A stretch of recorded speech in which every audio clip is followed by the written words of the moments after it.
The No Art movement is to raise awareness of the importance of art in our daily lives, in education, and for the community of Deerfield High School. Art is important in the world. It engulfs everything, from science to math to history, you name it. Creativity has inspired everything around us. It's amazing what art can do. But for schools, it's all about the creativity and the process of thinking and how you think. So art is that important.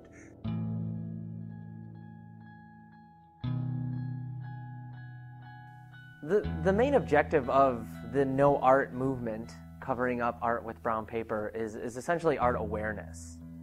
It was born out of speaking with students, asking them, how they felt about the arts, if they felt that art was recognized enough, and coming to the conclusion that it was taken for granted.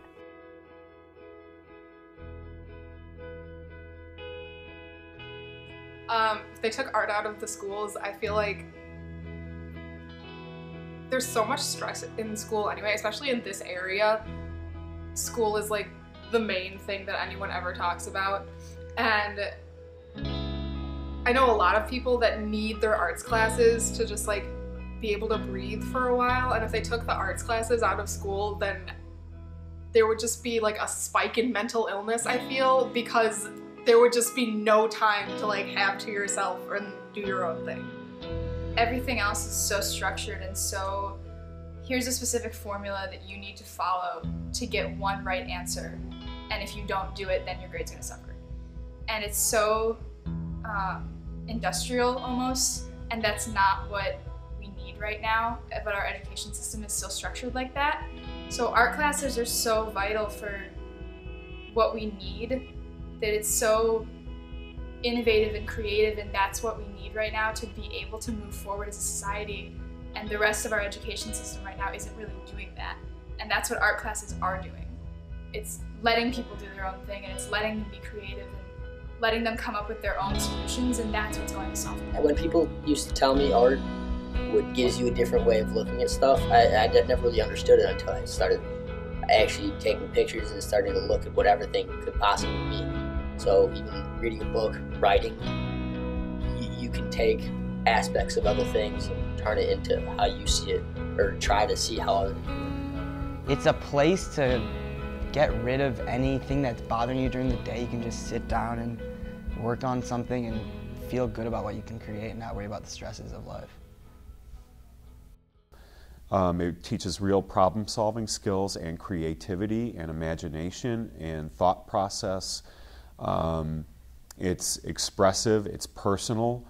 I think it's such an important part of the development of a high school student, a young adult, to be able to find something that they can really grab hold of, develop a skill, learn many different skills, and then really push forward through expressing themselves through a number of different ideas in their different mediums.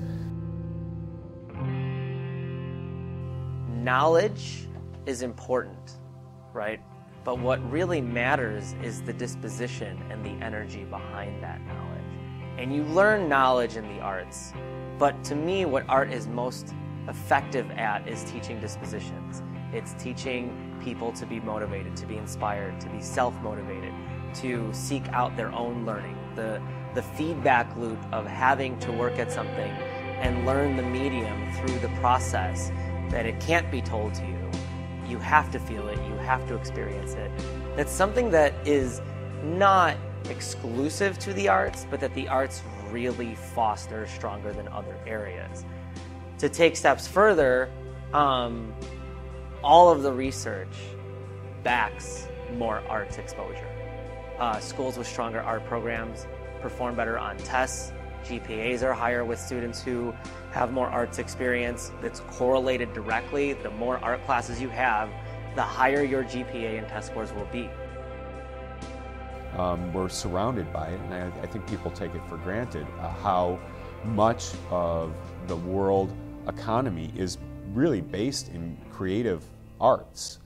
The things that enrich our lives, the things, you know, whether it be movies or art or music or dance or theater, those things are the things that people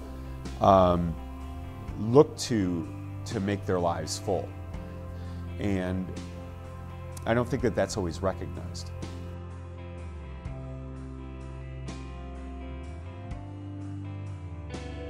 Everything is based on like creation and like creativity. And if you didn't have art, that's just like, there would be no designs for any companies, there would be no clothing because that's an art form, there would be no architecture because that's also an art form, so there'd be no buildings.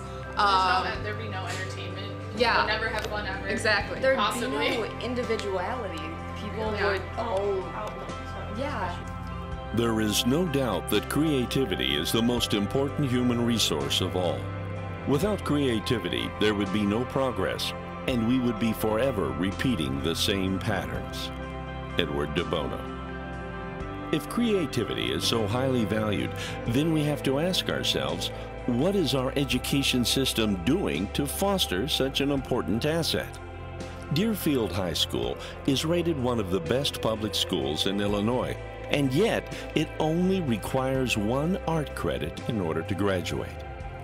Deerfield may have the highest test scores in the state of Illinois, but do those exams test the creativity, imagination, or innovation of students?